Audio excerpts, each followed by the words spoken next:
తెలంగాణలో రేవంత్ రెడ్డి సర్కార్ అక్రమ నిర్మాణాలపై కొరడా ఝుళిపిస్తోంది.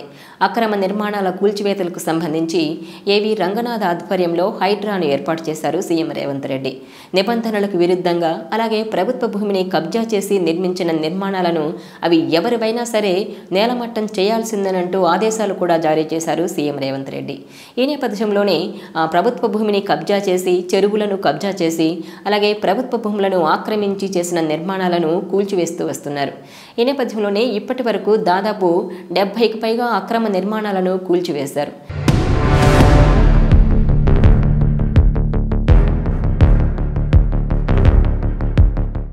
అయితే లేటెస్ట్గా నాగార్జునకు సంబంధించిన ఎన్ కన్వెన్షన్ సెంటర్పై ఫోకస్ పెట్టింది ఈ హైడ్రా. ఎందుకంటే ఈ ఎన్ కన్వెన్షన్ను ప్రభుత్వ భూమిని కబ్జా చేశారని, అలాగే తుమ్మిడికుంట చెరువును ఆక్రమించి ఈ ఎన్ కన్వెన్షన్ సెంటర్ నిర్మించారని తమకు అందిన ఫిర్యాదులతో ఆ నేపథ్యంలోనే అసలు అక్కడ కబ్జా జరిగిందా, అలాగే ప్రభుత్వ భూమిని ఆక్రమించారా, తుమ్మిడికుంట చెరువును ఆక్రమించి ఈ ఎన్ కన్వెన్షన్ సెంటర్ను నిర్మించారా అన్న దానిపై ఆధారాల సహా పరిశీలించి ఆ తర్వాత అది అక్రమంగానే నిర్మించారని రుజువు చేసుకున్న తర్వాతే ఇవాళ ఎన్ కన్వెన్షన్ సెంటర్లో కూల్చివేతలు చేపట్టారు అధికారులు.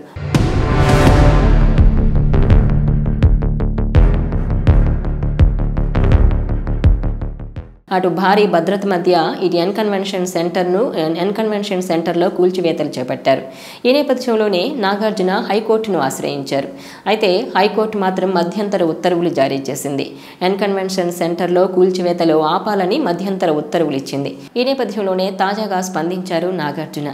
తాను ఎలాంటి అక్రమాలకు పాల్పడలేదని, అలాగే ఎన్ కన్వెన్షన్ సెంటర్ను ఎలాంటి ప్రభుత్వ భూమిని కబ్జా చేసి కానీ, అలాగే చెరువు భూమిని ఆక్రమించి కానీ ఎన్ కన్వెన్షన్ సెంటర్ను నిర్మించలేదంటూ చెప్పారు. అయితే తాను ఈ ఎన్ కన్వెన్షన్ సెంటర్ కూల్చివేతలపై కోర్టుకు వెళ్ళానని, అయితే కోర్టు నిర్ణయం ప్రకారం నిజంగా అక్కడ అక్రమాలు జరిగాయి, అలాగే ఎన్ కన్వెన్షన్ సెంటర్ అక్రమంగా నిర్మించారని కోర్టు చెప్పినట్లయితే తానే ఎన్ కన్వెన్షన్ సెంటర్ను తానే కూల్చివేసేవాడనంటూ కామెంట్ చేశారు.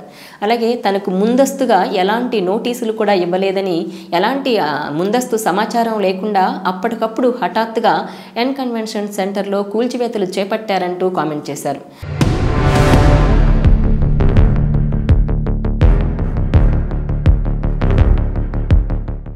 అయితే ఈ ఎన్ కన్వెన్షన్ సెంటర్పై గతంలోనే ఫిర్యాదులు అందాయి.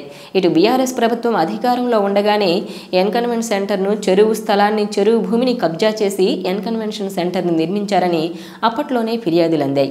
అయితే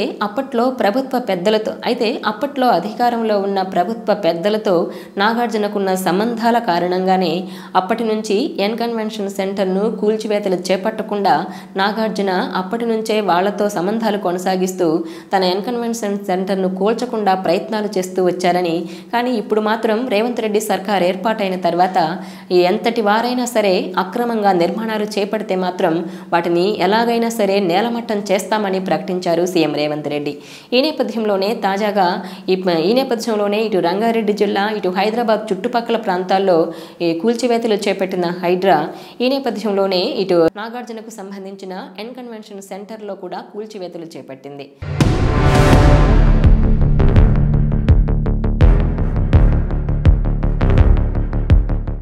అయితే ఈ కూల్చివేతలు ఆపాలంటూ హైకోర్టు మధ్యంతర ఉత్తర్వులు జారీ చేసింది.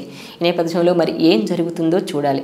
మరోవైపు ఈ కూల్చివేతలపై స్పందించారు ఏవి రంగనాథ్. తమకు ఈ ఎన్ కన్వెన్షన్ సెంటర్ను అక్రమంగా నిర్మించారని, ఆధారాలతో సహా తమకు అందిన నివేదికల ప్రకారమే కూల్చివేతలు చేపట్టామని, తమకు ఈ విషయంలో ఎలాంటి దురుద్దేశం లేదంటూ కామెంట్ చేశారు. ఈ నేపథ్యంలోనే ఈ ఎన్ కన్వెన్షన్ సెంటర్ కూల్చివేతపై హైకోర్టు మధ్యంతర ఉత్తర్వులు జారీ చేయడంతో ప్రభుత్వం ఎలాంటి చర్యలు తీసుకుంటుంది, అసలు ఏం జరగబోతుందన్నది హాట్ టాపిక్గా మారింది.